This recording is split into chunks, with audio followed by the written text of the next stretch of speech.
that really latched is the thing that really latched me.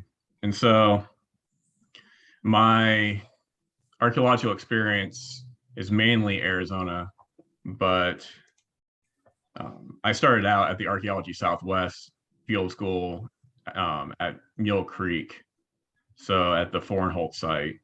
And so I'm my beginnings is really kind of Membris, getting into Highland, Mogollon, and then shifting back into Arizona and getting into Hohokam irrigation. And so after my dissertation's on Hohokam irrigation and in the valley, and the lower Salt River Valley, I have to remember that I'm not talking to people here, in the lower Salt River Valley. And when I completed that, I worked at the repository for a number of years, and then I did a postdoc at Archaeology Southwest for a year.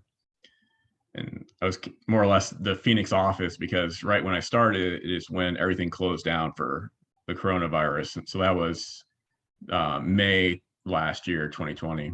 And so during that time, during my postdoc, I had three parts. One was continuing my Hohokam irrigation research, assisting with Kamaki Trail research, kind of in the Gila Bend area, which is southwest of Phoenix.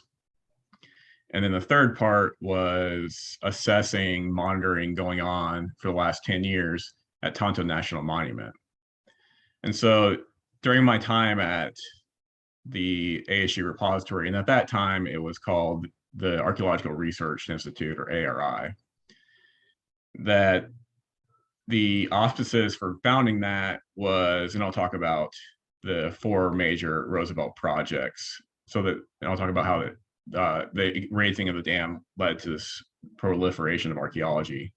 Well, part of the money afforded to that project was put into this Archaeological Research Institute to house and promote research within the Tonto Basin and Roosevelt Lake area. And I'll show where that is. And so I had some kind of familiarity with Roosevelt and Tonto Basin archaeology. But when I went to Archaeology Southwest and I started working on the postdoc, I was working closely with Jeff Clark. If any of you have seen Archaeology Southwest's Salado discussions and the Kenta migration, that's all coming through Jeff Clark. And you have Patrick Lyons at the Arizona State Museum that had also worked at Archaeology Southwest. And so working with Jeff Clark on Tonto and it kind of expanding and just throwing around ideas, I really got interested in the archaeology of the Tonto Basin because it really interacted with some questions I had came into about what is Hohokam. And there's a longer story of all this, but from this simple documentation project or assessment of documentation, the hazards and other things going on with the sites themselves on Tonto National Monument, it really spurred this drive to learn more about the archaeology of the Tonto Basin. And this photo is looking toward the southeast from Tonto. It's a site just off of Tonto National Monument. That is a very interesting site that may or may not predate the cliff dwellings themselves. I'll briefly touch on the cliff dwellings. For my talk today, I'll begin by situating everybody within the location of Tonto Basin and geography, because the location and geography really play a key factor into the development of Tonto Basin, and kind of gets at, was Tonto Basin a cultural crossroads? Was it an outpost? Was it in the middle of nowhere? It's kind of all of those things depending on the time, depending on what indicators you're looking at. Next, we'll discuss previous work in Tonto Basin. So although Tonto Basin is less known than Mesa Verde or Chaco Canyon, the basin's been the subject of archaeological investigations for almost 140 years. So one of the first people I'll talk about is Bandelier in 1883. And so there's this long legacy of archaeology that has provided some insights not only to the Tonto Basin, but also Salado and wider southwestern models. Next, I'll talk about the natural environment of Tonto Basin. Or I'm sorry, I'll summarize the ancient history of Tonto Basin. So I say ancient history rather than prehistoric. I may say historic, but I say ancient history more so just because history didn't start when the Europeans arrived. There is oral narratives, and so I try to differentiate and try to educate people that history did not start with Father Kino in Arizona or other Spaniards in New Mexico. That there's this very lively and vibrant oral history and history that continues on today. Then next, after that, I'll talk about the natural environment. Like I said, it really situates why Tonto became Tonto, and was there a Salado or a Sonoran advantage or not that factor into the platform mounds that arose or not. And also, there was the staples of maize, beans, and squash, but there was also cotton and other plants that you wouldn't necessarily think about, like agave and amaranth, that may have been cultivated and fit into some kind of exchange system. And finally, I'll discuss the future directions of Tonto Basin research, which there's two. One is, for myself, it's travel in the past through Tonto Basin and kind of central Arizona and going into the wider Southwest. And then unraveling what Hohokam actually means to the people that lived in Tonto Basin and elsewhere below the Mogollon Rim.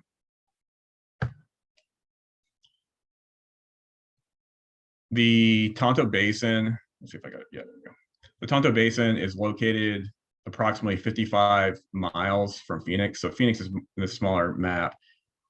Phoenix is more or less here, so it's in this area. It's roughly the boundaries of the basin, and it's roughly an L, so it looks something like this.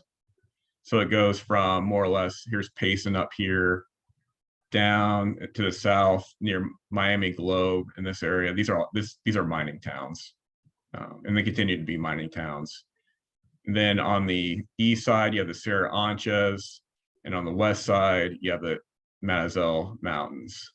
So unless you've been in this area, it's hard to describe because it's a very remote area, especially up in here. This is kind of the sub Mogollon Rim area, and it's an area that I have an active interest in, and I'll be incorporating into the Tonto Basin discussion. But this is a general indication of where this is at. So it's about 55 miles northeast of Phoenix. You have two major rivers. You have the Tonto Creek, which is more or less going like this from the north to south. And then you have the Salt River from east to west. And those converge, they converge more or less where the present Roosevelt Dam is, which is here. This blockish area right here is the Tonto National Monument.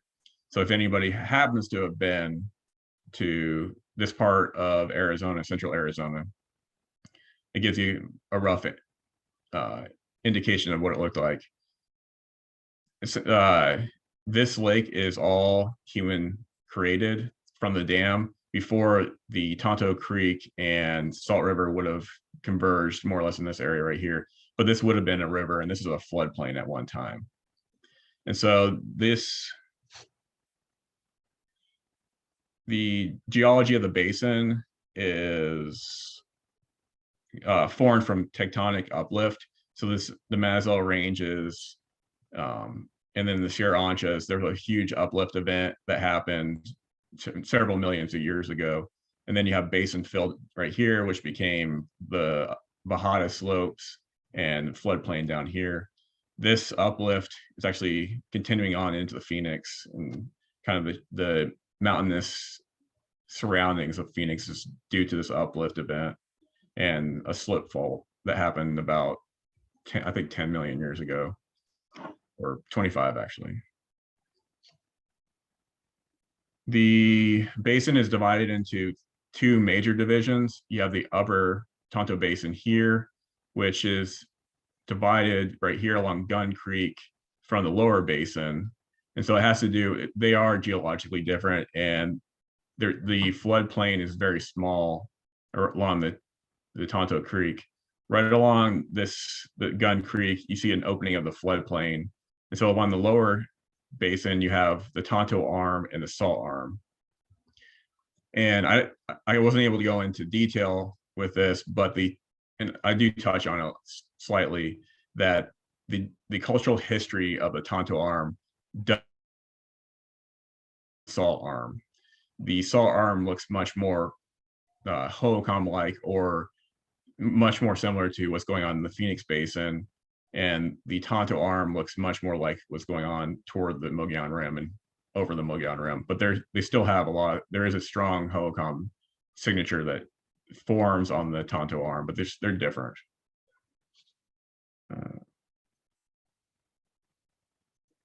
So although the Tonto Basin is well defined through these various mountain ranges, it's really the Sierra Anchas and Mazels and some other mountainous areas that really define this basin and really kind of confine it. It was tapped into a larger network. And I'll show at the end that there's some trails going through here and here that seem to be reaching out to Grasshopper, which is near the Mogollon Rim, Point of Pines, up into north into Chavez Pass, south of Winslow, and getting up toward Flagstaff, and possibly even going over into the Four Corners region. And so even though this is very confined, it was integrated into a larger system that transcended the geology.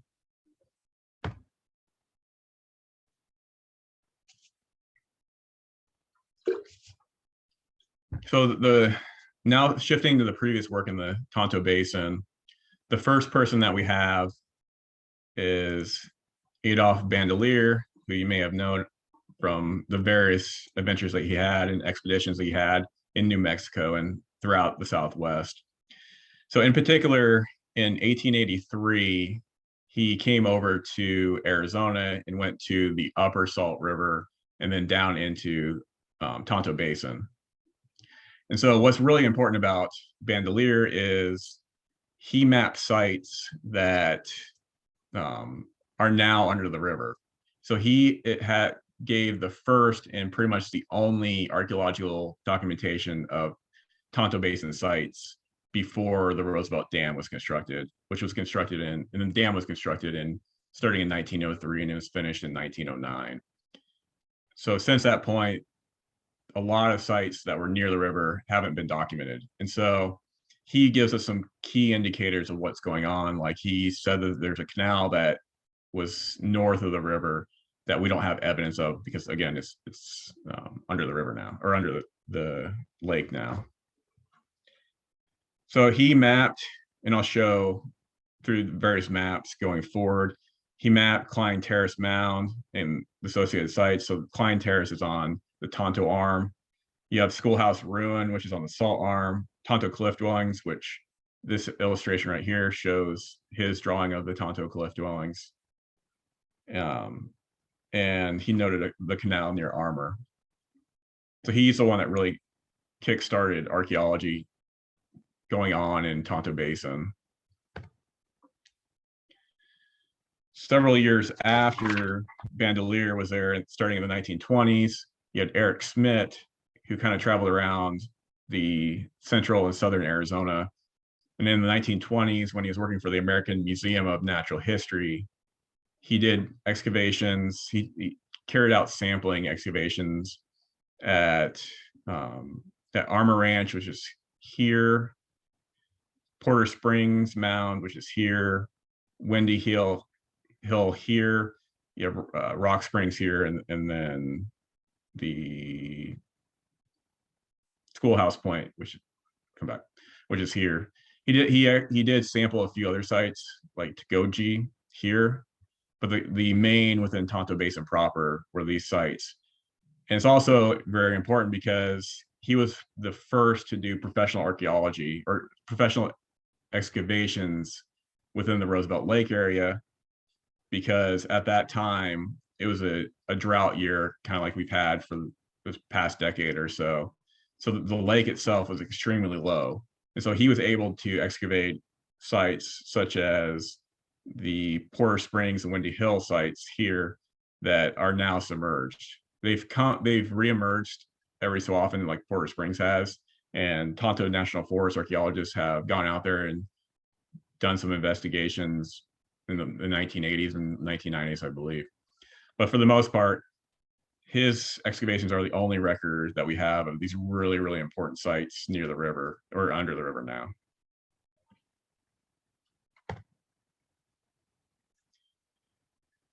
Beginning in the later 1920s and going into 1930, you had Gila Pueblo under the Gladwins establish what was going on with their so-called red on buff culture. That was the precursor name to Hohokam. And so they sent Emil Howery, who was an assistant director at the time, to go and survey the cliff dwellings that are in Cherry Creek up on the Sierra Anchos, so along Cherry Creek and going on to the Canyon Creek. And so this image right here is from Canyon Creek and shows kind of the cliff dwelling structures. It was the one cliff dwelling that they excavated. Otherwise, they were doing surface sampling. So they're taking sherds from the surface. There's some really interesting stuff happening in Cherry Creek that is just beyond what I can talk about tonight, that they just don't key into decorated pottery and they're doing slightly different stuff than a lot of people. You have probably one of Howery's first major excavations that he directed, which is Roosevelt 96 south of the Salt River. At that time, this is the edge of the lake right here. And so what was important about this is he excavated this before the Gladwins and he excavated Snaketown. So they originally excavated Snaketown in the later 1930s. And then again, he went back in 1965 or 1964 and 1965 to re-examine Snaketown. So before that, he came here to Roosevelt 96 to understand the eastern extent of the red on buff culture.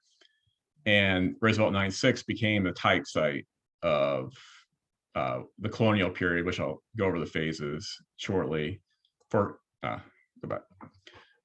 Hohokam. And there's some indicators here, which I'll discuss also that are going on. But the key part of this is, even though this is kind of on the periphery of the Hohokam world, it ended up defining the entirety, for the most part, of the colonial until recently. Leading to the assumption that pit houses commonly had these things called risers. They're stone pieces that stick up. They're kind of a Y shape, and logs were put on them, kind of elevating the floor. Turns out, yeah, you find them elsewhere in the Hohokam world, but they're extremely rare. So it happened that in an extremely atypical site ended up defining an entire phase or entire period until it was refined more recently. Beginning in the mid to late 1970s and continuing on to the 2000s, you have the start of cultural resource management, systematic data collection within Tonto Basin. So this map right here, which is produced by Archaeology Southwest, shows some of the CRM projects that have gone on. They're largely associated with road projects. So here, this is the 188. Then you have the 87 going between Phoenix up to Payson. And so these road projects, which were spurred by a desire to really increase recreation at Roosevelt Lake and some other lakes that are down here, it has really constrained our view of Tonto Basin archaeology, but it also drove archaeology that wasn't happening otherwise. That before that, it was either academic institutions going out there, kind of like Smith, or even before him, Bandelier, and individuals going out there also to kind of systematizing, doing archaeology, doing surveys. So again, these yellows parts are really surveys that went on. And so it illuminated sites like Ushklish, which is a colonial period site. You have Hard Creek, which is up here, which is an archaic site, which I'll discuss shortly, a bunch of other projects. Then you get into kind of this area right here, really redefining what the upper or up here, what the upper Tonto Basin history is. But again, it was very, very confined in the type of information that we had.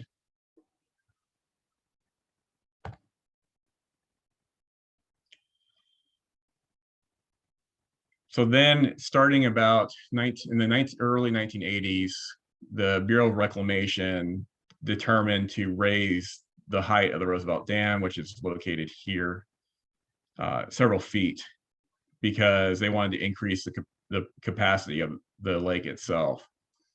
And so the Bureau archaeologist, eventually was, his last name was Lincoln. And so huge amount of funds in the 80s, adding up to $10 million to kind of make up for the archaeology that wasn't done before the original dam was constructed in 1903. And so the project was split up into 4 major projects. So you have the Roosevelt Platform Mound Study, which is the largest chunk of this 10 million. It went over, I believe, 8 years.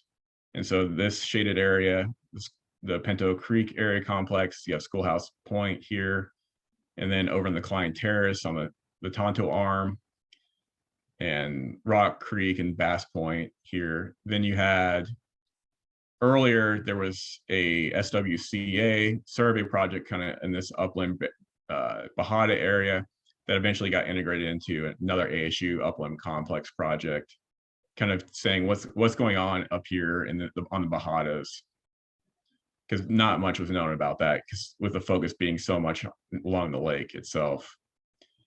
You have the Roosevelt Rural Site Studies, which is the Porter Springs area, Grapevine, and a number of these other ones here, which focused on the agriculture and kind of these agrarian, non-irrigation types of subsistence.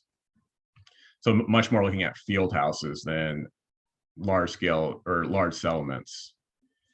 And then finally, we have the Roosevelt Community Development Study, which is here, centered on Medlar Mound, Pyramid Point, and Griffin Wash. The point of this was looking at one part of Tonto Basin along the salt arm and understanding how that evolved over time. And so these 4 projects, which were summarized in 1998 by ASU, they gave a look of this is what's going on within the Tonto Basin archaeology, and really push forward the pursuit of archaeology in the area. Unfortunately, pretty much after this, and after all the work that was done, looking at it, was a downside of this was because the focus was on getting as much archaeology done as they could, they focused on the surface, and the surface ended up being the Roosevelt phase, which I'll talk about. And so there's earlier parts going on at these sites, especially we know at Medlar Point, which I'll discuss, that there's earlier sites or Schoolhouse, there's earlier that they just couldn't excavate or they couldn't document just because they didn't have time and they didn't have the labor to do it. So there's a whole piece of Tonto Basin history, which is something I'm interested in, kind of before and after Salado, that has yet to be really documented. But without this work, we would be decades, if not more, behind on our understanding of Tonto Basin. So the efforts of the Bureau of Reclamation, even though at times Bureau of Rec projects can really impact archaeology, and it impacted archaeology here, it submerged archaeology, that it did provide a pathway to further archaeological understanding that wouldn't be possible otherwise. So I'm sorry about this chronology. It's so small and kind of blurry to see. It's just kind of the point that shows here is how complex the chronology of Tonto Basin are. So this shows that there's multiple chronologies and developmental histories of Tonto Basin. And it depends on where you're at and differences in views underlying the model. So over here, this is kind of the phase system. A large portion of people working in the area, they kind of use the standard where you have archaic, early ceramic, going into a pioneer, colonial, sedentary, classic, and whatever comes after. A lot of people work with that kind of in this frame of reference. There's a few people, especially groups that came from University of Arizona that worked on the Cholla project, which was in the 1980s, that they more ascribe toward the Pecos classification, going from Basket Maker 2 up to Pueblo 4. And there's good reasons why you'd use the Pecos classification on the eastern side, kind of in the Sierra Anchas, and why you'd use more of the HOCOM classification in more Tonto Basin proper and getting into kind of the Verde, as you get toward the Verde Valley and south into Phoenix. And then Sierra Anchas has a completely different chronology that somewhat lines up with Tonto Basin, but not exactly. That we just really don't know what's going on in the Sierra Anchas, that besides the work that Gila Pueblo did, and then later ASM did with Rich Lang and some other individuals with the cliff dwellings themselves, we just don't know how it developed. It's a very unusual, relatively speaking, a very unusual, a better word for it is very understudied and very understood area.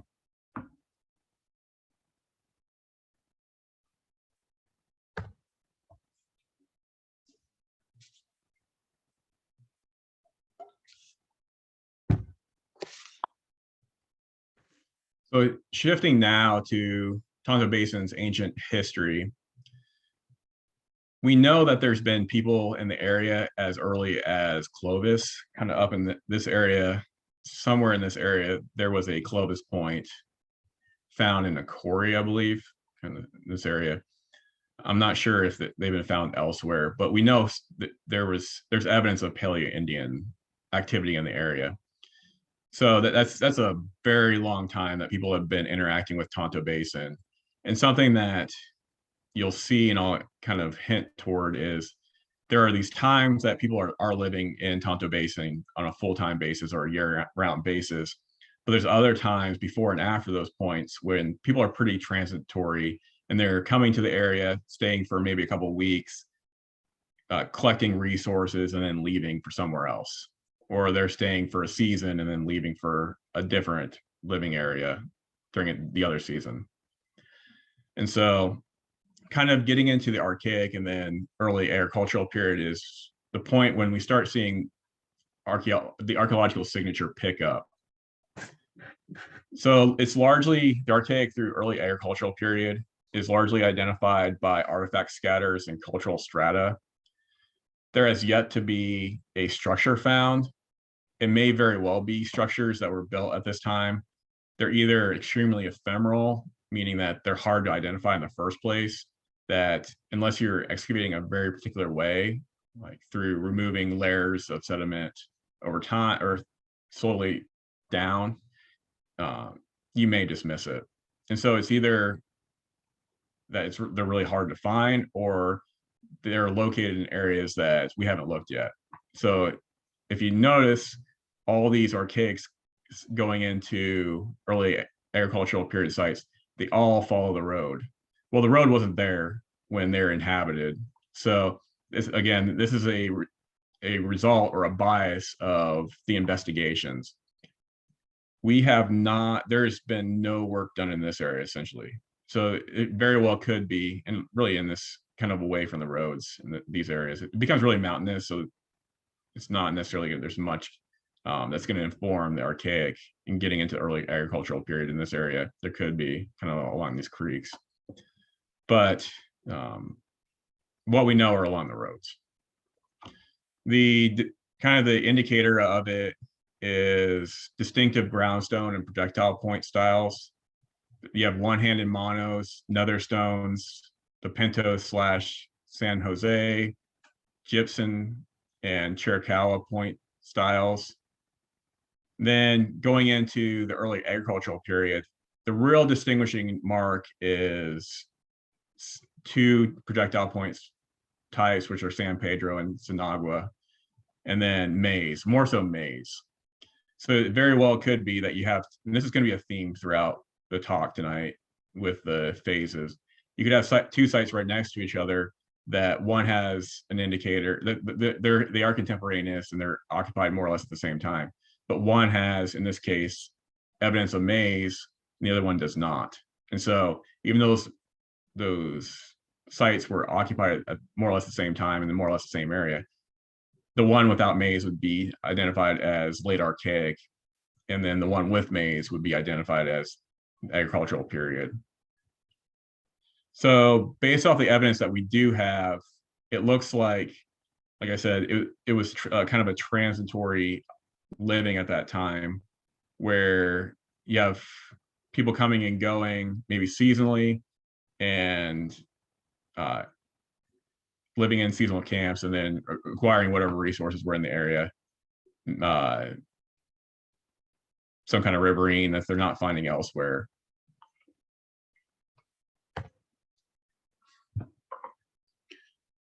Moving into the early ceramic period, which is contemporaneous with the Red Mountain phase through Australia phase in the Phoenix Basin, and Basket Maker 2 and 3 in the Pecos classification. It was defined and really centers on one site. So that's the Eagle Ridge site, Locust B, which is shown here. There have been other sites that have early ceramic period, but deposits or signatures, but there's oftentimes single structures. More or less, they're probably a single household, kind of a field house type of situation. Based off of work in the Tonto Creek Archaeological Project area, which is along Tonto Creek Arm, there's a thought that there might be an earlier and later early ceramic period phases. So the earlier phases would be more like these bean-shaped pit houses, which are much more akin to what you see in the Mogollon area. No real entrance, but this kind of shape. And then you have a later phase, which is more getting into kind of a hohokam pit house shape, which is these are true house and pits. No, they're true pit houses rather than house and pits, which are a hohokam indicator. So there seems to be this transition from very Mogollon-ish. I mean, this is before Mogollon really comes around, where you have Mogollon red on brown. So this is predating that. But there's some traits that look very Mogollon-ish early on that transition into more getting into what's going on in the Phoenix Basin area, in the Hohokam area. And you can see here, and this is going to be a trend that continues through time, that these pit houses are going to be facing toward the east. And that very well may be a signature of what's going on over in the Tonto Creek area that continues on until you get into the Classic period, and where pit houses go away for the most part. The structure of Eagle Ridge Locust B looks like it's being inhabited full time, and the kind of the plants that were recovered from the trash mound, a few of the houses, indicate that people were there the whole year round. The question is, where did the early ceramic population come from? And you have one group of archaeologists that believe that the architecture and the site layout of Eagle Ridge aligns really well with the Mogollon of kind of Mogollon-ish people from the north and east. That it wasn't just people in the area suddenly making pottery when they hadn't made pottery before, that people from the north and east kind of came in who had pottery technology or ceramic technology and settled into a less densely populated Tonto Basin that offered them resources that they didn't have in there that they came from. Conversely, you have others that say no, that there was a local population, that they're part of a larger central Arizona tradition that across the sub-Mogollon Rim area, getting into the Verde Valley area, where Tuzagut and some other cliff dwellings are later in time, they all start making pottery right around the same time, slightly later than the Phoenix Basin and Tucson Basin. But there seems to be this wave of pottery production that is outside necessarily of what the precursors to Mogollon were doing. So this is really the divide that goes on between archaeologists or archaeological models within Tonto Basin. You have some individuals that say there's a lot of influence from the outside, oftentimes Mogollon, and then later in time with Salado, you have Kayenta migration from the Four Corners region, versus those that are saying, no, yeah, there may be some influence and interaction going on. but there is a local population that's there throughout time that they seem to adopt certain traits and don't adopt other ones depending on whatever they needed or how it fit them.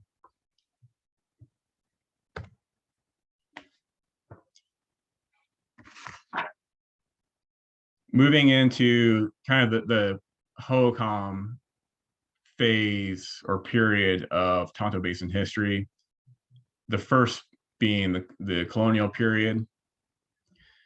Despite the work that's been done within Tonto Basin, there has yet to be a site found that kind of bridges between early ceramic and colonial period.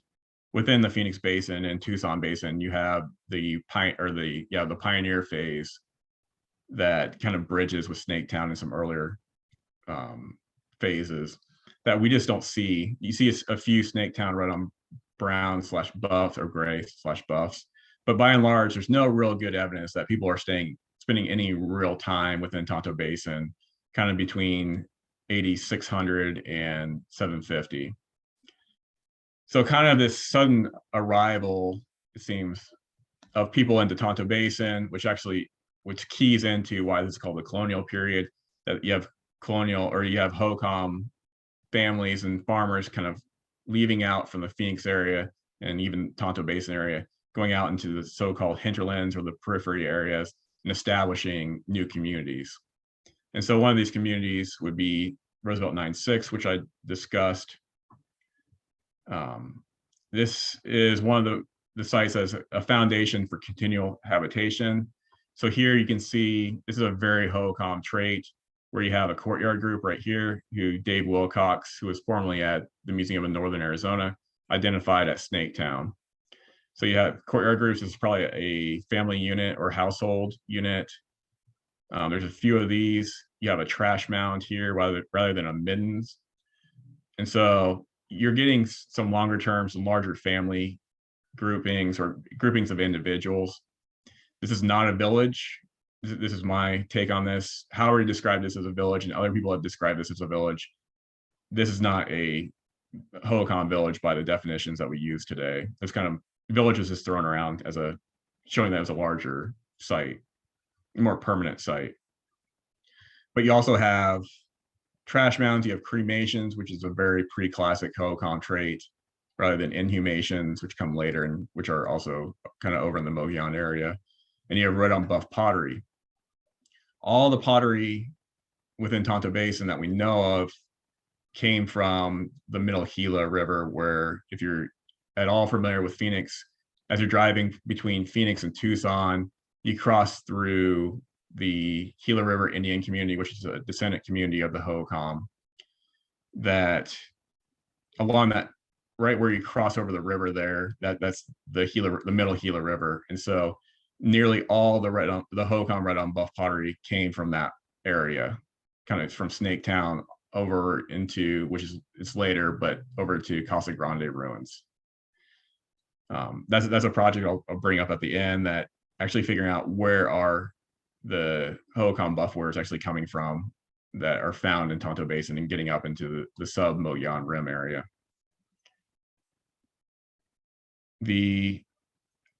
So you have this very prototypical classic or colonial period Hohokam signature versus Ushkalish ruin. Also had Hohokam red on buff pottery and house and pits, but they're all facing toward the east, which again, that's more Mogollon-ish for this area in the Mogollon Rim area. And so there's no discernible household organization that you get like this courtyard group. You have Deer Creek, which is not far from Ushkalish ruin, that you are getting courtyard groups more or less. There may be something here and here. So there's a wide variety of traits going on during the colonial period that I argue continues through time and has been kind of mashed together to understand what's going on with later time and with Salado. The really perplexing thing that anybody that's worked in the Tonto Basin, it really perplexes them is there's no bulk works anywhere near Tonto Basin. The closest one is in Globe, which I showed, which is I think 15 or so, 20 miles away from where the lake is now. And then you have ball courts along the Verde River, which you have to go over you have to go over the Mazels to get to it. So even though you have a very strong Hohokam signature, you have red on buff pottery that was not made in Tonto Basin, but made along the middle, likely made along the middle Gila, going all the way over into the Bossberg area, which is just more or less below the Mogollon Rim and kind of in the middle of nowhere, so to speak, that they're being tied into this regional Hohokam ideological realm that is often tied to ball courts and a marketplace system that Dave Abbott, formerly that's an emeritus from ASU, has proposed that you have crops from the lower Salt River being exchanged for pots along the middle Gila and goods, upland goods like large-bodied mammals, bighorn sheep, and other larger mammals from the kind of the periphery areas going into Tonto Basin. So if Tonto Basin was associated with this marketplace system, they're being tied. That doesn't involve needing a ball court in the area. It's likely the populations weren't that large in that area, but it's perplexing, and it's an unsolved mystery right now, to put it one way, why you have such a strong Hohokam signature and you don't have ball courts. In other places they go hand in hand.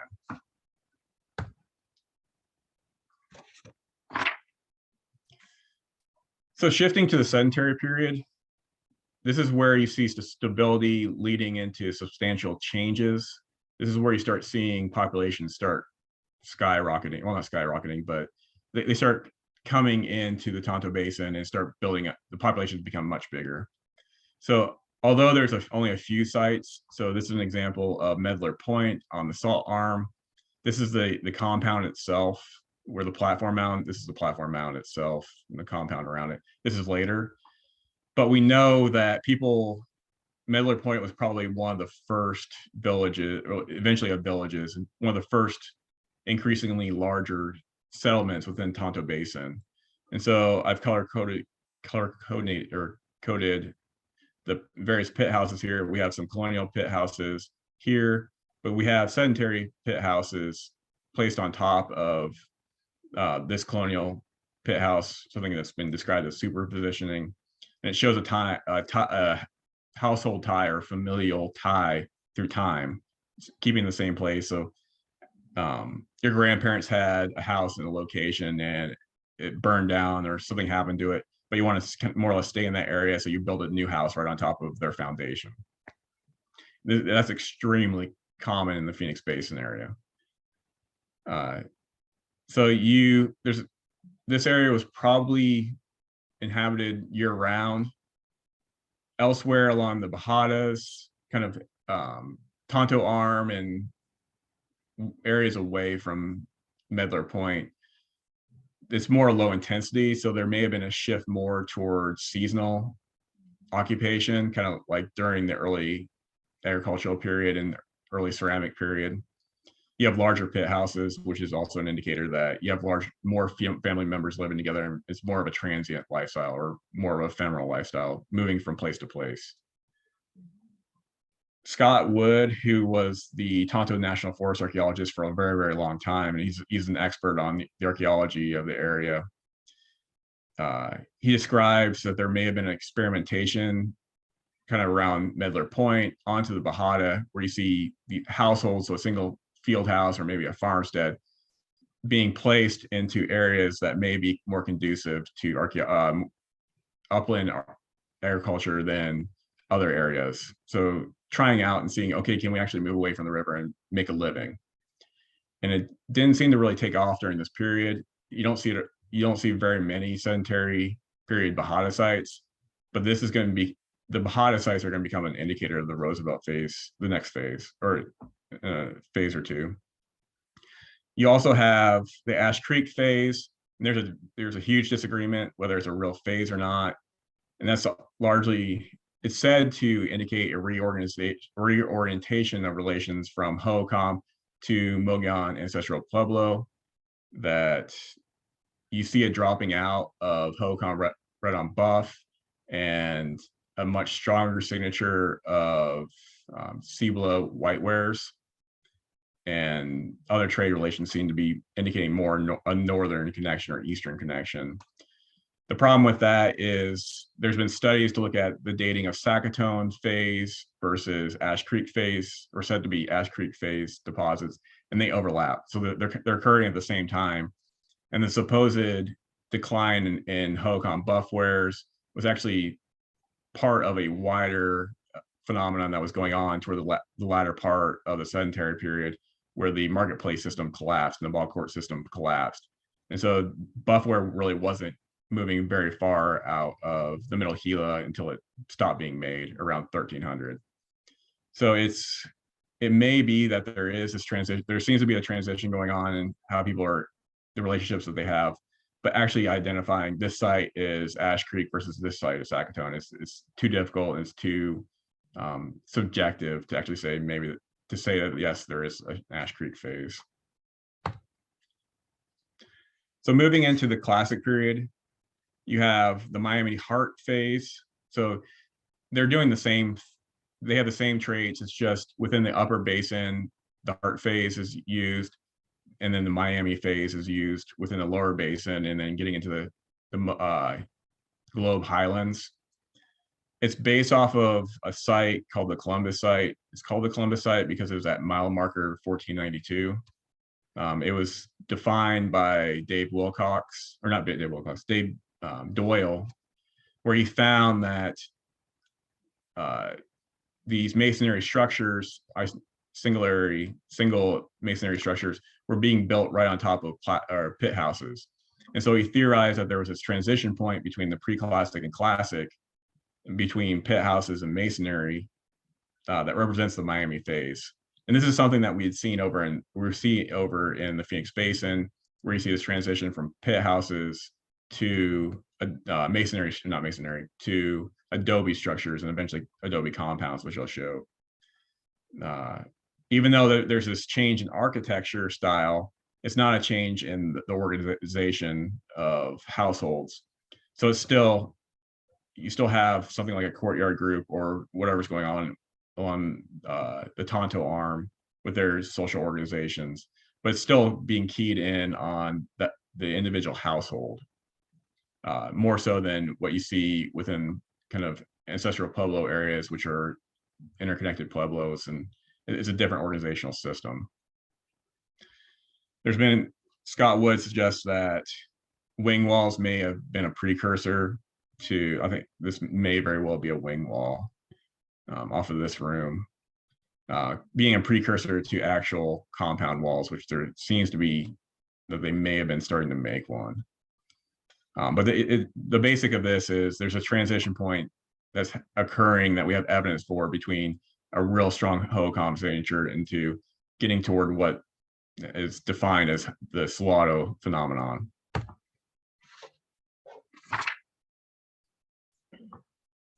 The Roosevelt phase is the most heavily researched segment of time for Tonto Basin, but until the Bureau of Rec projects, little was actually known about it, because most of the focus that Eric Schmidt and Bandelier did were actually at Gila phase sites. Bry Creek, or even the Tonto cliff dwellings, are largely Gila phase. The most common architecture style was the compounds. So this is a platform mound compound, and I'll show another compound on the following slide. But you have these really towering compound walls. Some may have been as high as 6 or so feet. And then you have these kind of modular apartment style, I guess not apartment style, but you have kind of walls being interconnected with these adobe rooms or compound rooms. This is Klein Terrace Mound. It's really interesting because you have the platform mound right here, but there may have been a tower. And so when they excavated, they found that this wall right here is this here, and that it had fallen over in one episode.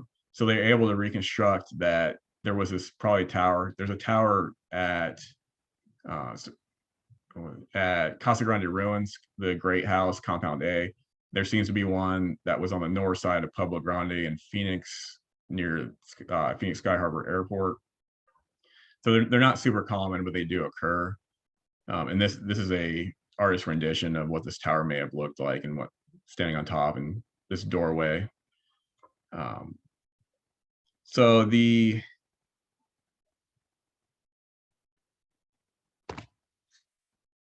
question is where platform mounds really came from. Oh yeah, so you see with the compound villages near the river, and then you have field houses, farmsteads on the Bajadas, kind of away from the river, and Piedmonts, and those are everywhere across. This is the full extent of settlement within Tonto Basin, that you don't see this many people, you don't see this wide demographic population across the area to the same extent as the Roosevelt phase. The question is, what's going on with platform mounds within the Phoenix Basin? We know that there was a progression for them being constructed, that you start out back in the colonial period and maybe pioneer period with dance mounds. And so we have cliche capped dance mounds at Snaketown and another one over in the Gila Bend area at the Gatlin site. And then you eventually you'll get these capped trash mounds that eventually they start making mounds with one or two structures on top. Eventually you get into kind of an amorphous but much larger, like at Casa Grande Compound B has two kind of these early classic platform mounds. And then eventually you get this type of very rectangular, in the Phoenix Basin, we call it a Sabano style platform mound. But the point here is we don't really see this progression of this development of platform mounds. It's as if platform mounds were just plopped down into the settlements across Tonto Basin. And so it's thought that either there is earlier platform mounds that just haven't been identified, just based off of where we've excavated and kind of the limitations of it, or people possibly from the Phoenix Basin came into Tonto Basin with the idea of platform mounds. This is predating Salado. Came in with the idea of platform mounds and the ideology that goes along with it. And people started building it. And so the platform mounds within Tonto Basin are much smaller than in Phoenix, and they're more or less on par with what's in Tucson. Tucson has smaller platform mounds. And so it's thought that there might be a family or two that getting support from local area. There's a bunch of compounds that are built out here that you convince people to help you build your platform mound, and that it may be something to do with the lineage of whoever's sponsoring this. But it's an unresolved question of where platform mounds in Tonto Basin actually came from. And then you have the beginnings of Salado polychrome production, which we know was made, one of the first places was in Roosevelt. And at one time, this was considered the heartland of Roosevelt, or of Salado. So if you've ever heard of Roosevelt redware, which is a term that Patrick Lyons uses more, and other people from kind of in the Tucson area use more often than Salado polychrome. That is because of this, because early on it was called Roosevelt redware, and I don't have time to go into why the debate of which one is to use and which one not, or if it even matters. So this image right here is of a Pinto polychrome, and there's some designs changes that happen between Pinto and later Gila polychrome that may be interacted or may have to do with migrants. At least that's the argument that the Quinta migration argument is. But you're seeing this change, and kind of out from here, these don't go very far, and eventually Salado is going to go everywhere. Toward the end of the phase, you have a dramatic change where it appears that any kind of social integration and social stress mitigation that was afforded by the platform mounds just stopped. They weren't able to mitigate kind of different people coming in. If there's a huge migrant population or there wasn't, the more important thing is it really fissioned after maybe a generation or two, that you stop seeing platform mounds being made much earlier than you do elsewhere in the Salado area, at least on the Hohokam part of the Salado area. The other interesting thing is nearly all the Roosevelt phase structures were burned. And this is a frequency that's not seen before or after. Burning is a very common technique or very common thing, at least within the Phoenix Basin and Hohokam area, that when a house goes out of use, it burns. There's sites, entire sites that have been burned, but then when you actually do the chronology of it, you find out, oh no, that it wasn't one event, it was multiple events over time. And so this is showing a progression of house use. This is an example of kind of the compounds that we have. So a typical compound, these small without a platform mound here, and then you have these really complex Yarmouth Ranch and Rye Creek Village.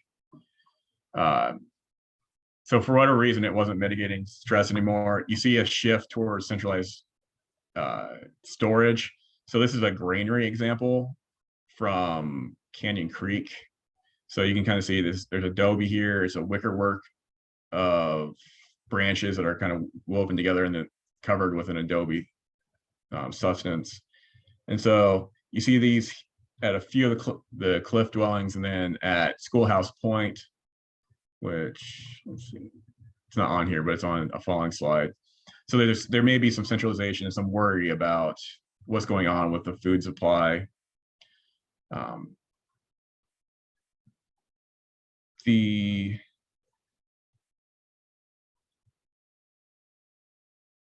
see.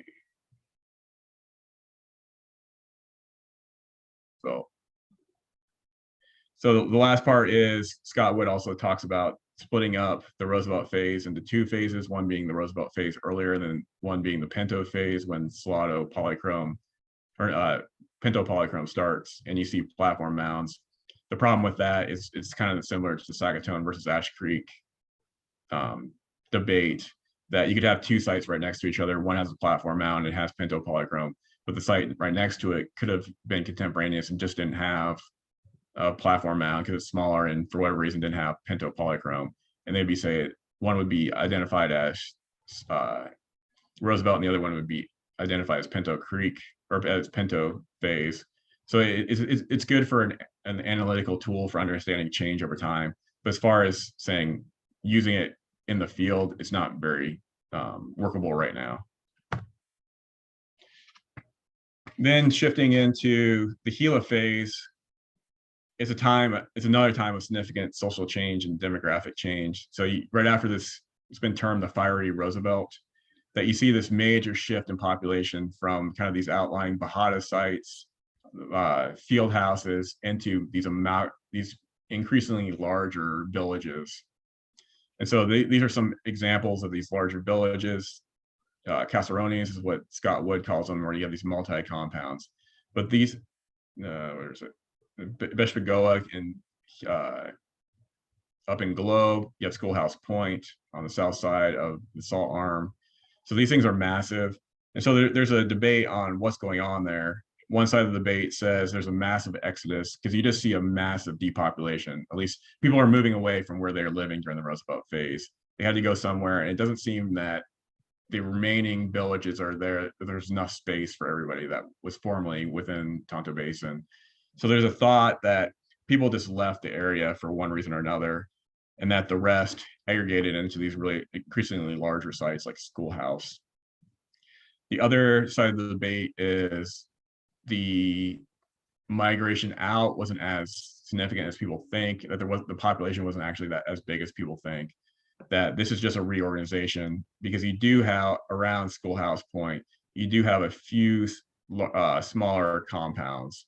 And so there's still some people living around here outside the formal ruin itself, or the former compound itself, that it may have had to do with the reorganization of the social political structure of Tonto Basin, that some platform mound families had more prestige and became more powerful. And so they reorganized everybody and kind of brought everybody in. There's really no clear-cut evidence of why you see this shift, this huge shift away from the Bajadas and much of the Tonto Basin into a few sites. Goes from 5 to 4 major sites. during the Gila phase. So there's more to learn about this point. Then getting into the post-classic or proto-historic, getting into the historic, it's extremely poorly understood and understudied. It's even this period, the proto-historic, is even understudied within kind of the Phoenix Basin area, that we know there's people living in the area, and we know that there's this major shift in population, that there's a major depopulation along the Salt River, and then somewhat along the Middle Gila River. And then people kind of moved around and then eventually ended up on the Middle Gila area. But it's more than likely there was people still living in the area after Schoolhouse Point and other larger sites depopulated, just the way Tonto Basin always been this transitionary area through time. And then getting into historic period, that there's very few historic studies. It's either associated with the forced removal of Native peoples, movement onto reservations, or the appearance of Anglo-Americans in the construction of the Roosevelt Dam. So this photo right here is of one of the Tonto Basin sites, or not Tonto Basin site, Tonto National Monument sites, that seems to be a reworking of a field house. There was a field house here, and it looks to be there's a roasting pit near here that's indicative of Yavapai Apache. And so it looks like there was a group that came in and they reworked this into kind of a hunting blind, or some kind of blind, being that this faces toward a military Fort Reno. So this has not been excavated and hasn't been studied very. And so there might be areas that are very, very early within Athabascan or Apache and Yavapai history that it's an understudied but very important key part of understanding what's going on in the Tonto Basin after Salado. So it is a fruitful avenue of future research. So, I mean, the question is, how early were Yavapai and Apache in the area? Could they have interacted with the Platform Mountain communities? Then shifting briefly to the environmental subsistence, because this is really the foundation of Tonto Basin. Tonto Basin is located in the semi-arid transition zone between the Sonoran Desert and the Colorado Plateau. So this is Sonoran Desert right here, and you get into the Colorado Plateau up here. You have these three major zones. You have the riverine terraces, Bajada, and then upland, which is shown here, kind of going from the floodplain up. And each one of these has a different regiment of wild resources and other resources you can grow.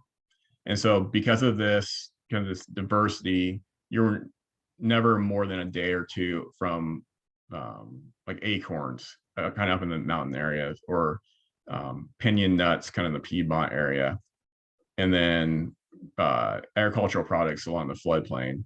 That ASU termed this as a Sonoran advantage, and it was tested during the Roosevelt projects, and was found no, it may, in some areas, yeah, there is an advantage, but and you have this wide array of subsistence, but it probably wasn't leading to the creation of social political hierarchy. It's kind of what the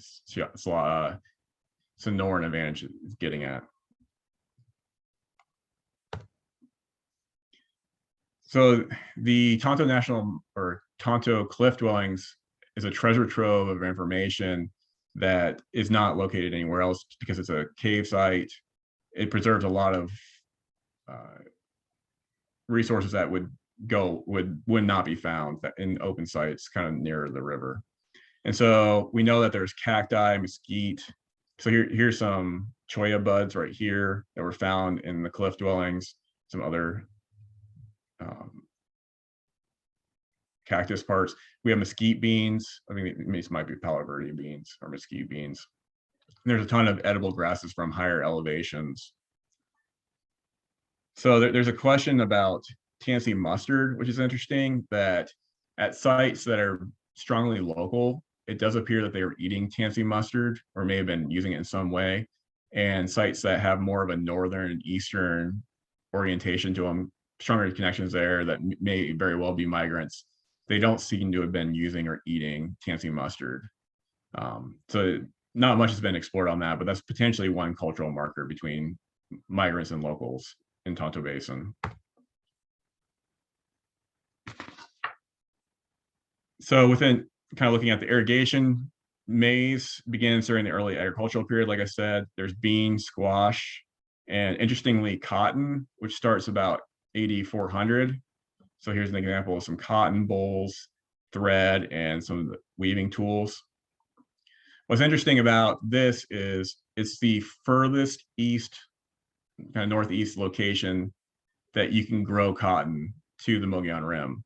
So its potential, it hasn't been studied yet, and is an avenue of future research, is could areas like Grasshopper and going over the Mogollon Rim into 4 Mile Pueblo and then even further up into the Four Corners area, could they have been getting cotton from Tonto Basin and having these really long ranging connections there? That Howery, when he was working over in the Sierra Anchas, he found cotton over in the Canyon Creek area. They said there's just no way that they could have been growing this here, so they had to be getting it from the Tonto Basin being the closest.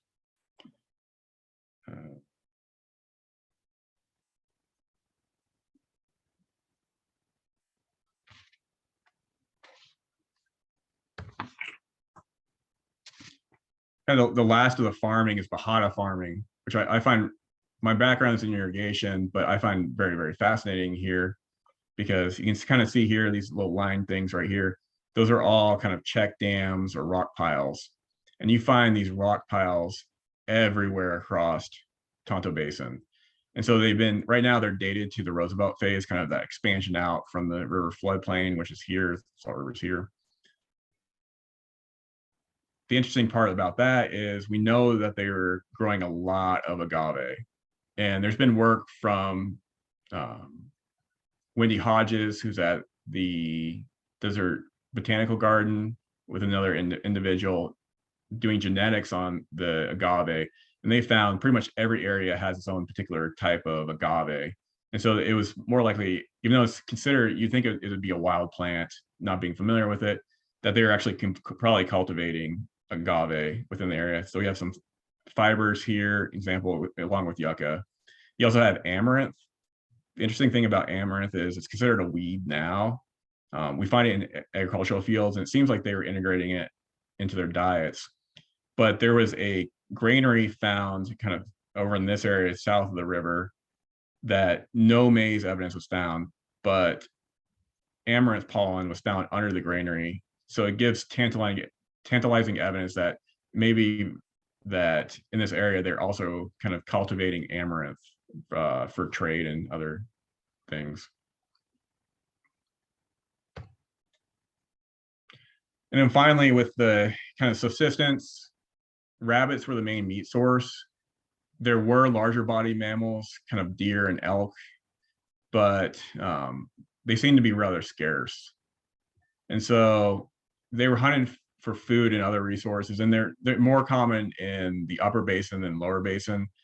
But I believe within the Roosevelt project, the Roosevelt Platform Mountain project, when they estimated the availability or the amount of faunal bone, larger mammal faunal bone, that they may have been eating one piece of deer meat every 10 years, I think. It's extremely long time for a very little amount of meat. So they didn't really have that much access to kind of deer and other things, which is actually really common within the Ho-Com area near Phoenix Basin, that there's a thought that it was over hunted, and so you had to go further and further away. And so that might be why larger body mammal evidence is more common in the upper basin, the sparser populated upper basin than lower basin. And then finally, there's little evidence that fish was used as a food source.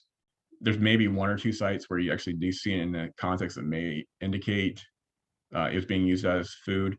But even though they're right near the river with the Tonto Basin or Tonto Creek and Salt River, we know there's fish in there now through various sources, but there was probably fish in there then.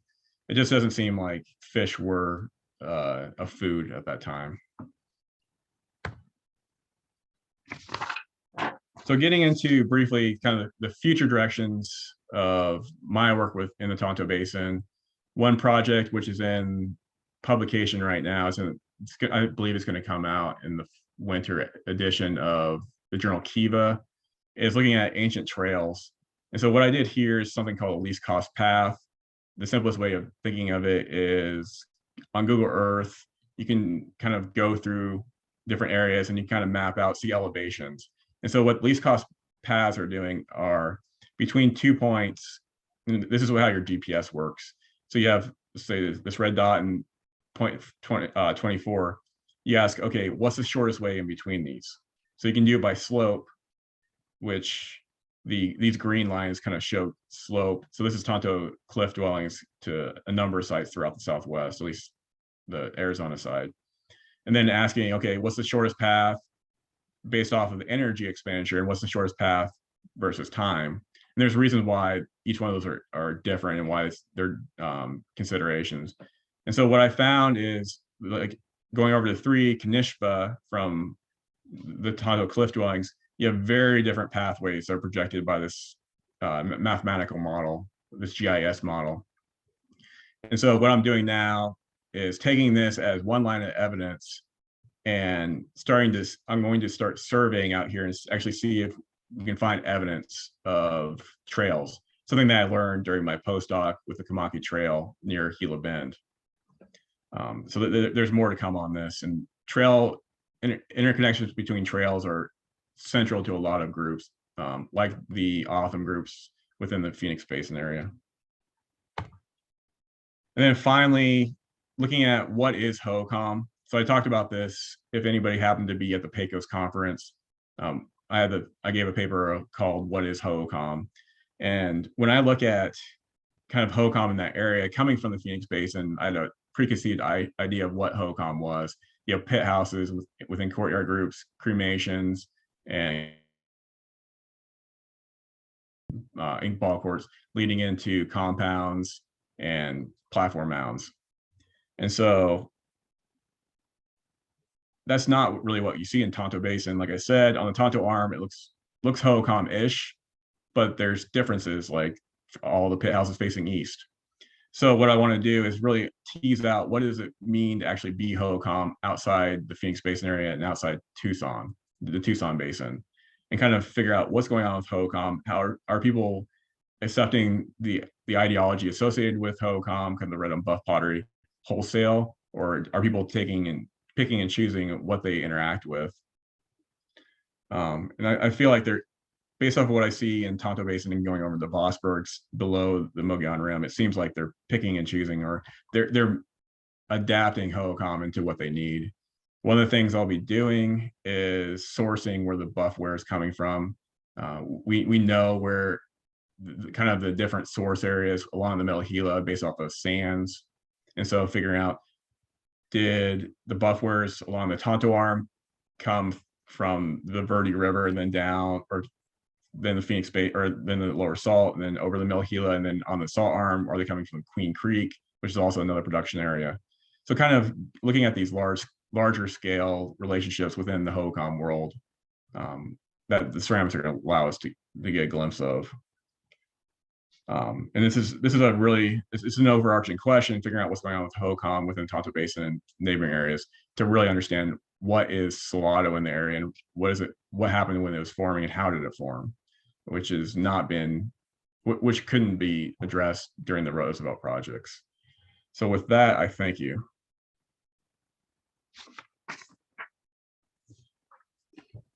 All right. Thanks, Chris. That was good. Very thorough of that area. I had no idea, except for Grasshopper, because that's University of Arizona's field school, of course. Yeah. Okay, so if you want to de-share your screen, yep, we can open this up to who's here. And there is a question in the chat box, and it says, so let's see. It says, can you identify the main language group or groups in the Tonto Basin? Yeah, so HOCOM was probably they were those individuals were probably speaking Uto-Aztecan. So kind of going into the southern part of the Southwest and then going down into Mexico. That's based off of language work that was done kind of the 1970s and the 1980s. So more than likely, they're speaking a similar language to that of some form of Uto-Aztecan. And then you have groups that eventually joined Hopi that were in the area and Zuni that were in the area. So it was probably multicultural languages or multiple languages going on at the same time that there's probably a common language spoke or they understand each other to a certain extent. But that's my best guess for what they're speaking in Tonto Basin. Okay. Did they find any shell at all in the Tonto site? Yeah. Yeah. So at Schoolhouse Point, they found 3 shell trumpets. And so, yeah, so we do get shell trumpets in the Hocom area. Los Muertos kind of in the southern part, south of the Salt River, which the Peabody excavated. That was one of the first archaeological excavations that actually preceded Chaco Canyon investigations by a year or two. They found a shell trumpet there. So yeah, shell is central to Hocom ideology, it seems to be. And so they're producing a lot of shell, and we do find shell in Tonto Basin. Now, the question is, were they producing it themselves or were they getting it from contacts within Phoenix Basin and south? But yeah, there is shell. So I was wondering about the Tonto Creek and the Salt River. Is that being fed by springs? Do they know where the springs are, or where's that The from? Yeah, Tonto Basin or Tonto Creek is escaping my mind where that starts, but the Salt River begins in the White Mountains. It starts as the White River and the Black River. So you're getting into kind of the border of New Mexico and Arizona, kind of far east Arizona. And so it's snow melt. There is some salt springs at the headwaters of the Salt River, but it's largely tributary fed. And the Salt River is the largest river except for the Colorado. So excluding the Colorado, it's the largest river in Arizona. And so it's a misnomer that the Salt River becomes the Gila River by feeding into it, because the Gila River is 3 times smaller before the confluence. But it just has to do with the Spanish, where they got to first. Uh-huh. Hey, so I was wondering about the platform mounds. If they're functional, I mean, are they functional in a way to raise the structures during monsoon, part 1? Are they structural, like to collect water? I mean, beyond being a tradition, an architectural tradition. Yeah. Yeah, there's no, I mean, there has been a theory put out that platform mounds were associated with raising up structures to get them out of flood areas, but beside the platform mounds, nobody else elevated their compounds during the Classic period. And so you have compounds located in more or less floodplain areas that aren't elevated. So the platform mounds themselves, it seems that oftentimes there's a larger structure that is under them that they're built on top of, that there is kind of trash and mid-fill put into it, and then they build a platform mount on that after the trash mound time. And then like with the larger ones, you get these cells that are being made, and you do find that in the Tonto Basin. You see these rectangular or square rooms that are interconnected, kind of look like a pueblo, a very small pueblo, but they're built. There's no hearths or anything in them, and then they're infilled with dirt and ceramics and other trash materials, and then they're built on top. And so it's a whole process that we can see change over time within the platform mounds themselves. But the question is, were people living on top of the platform mounds? And that the answer is, it depends on where you're at.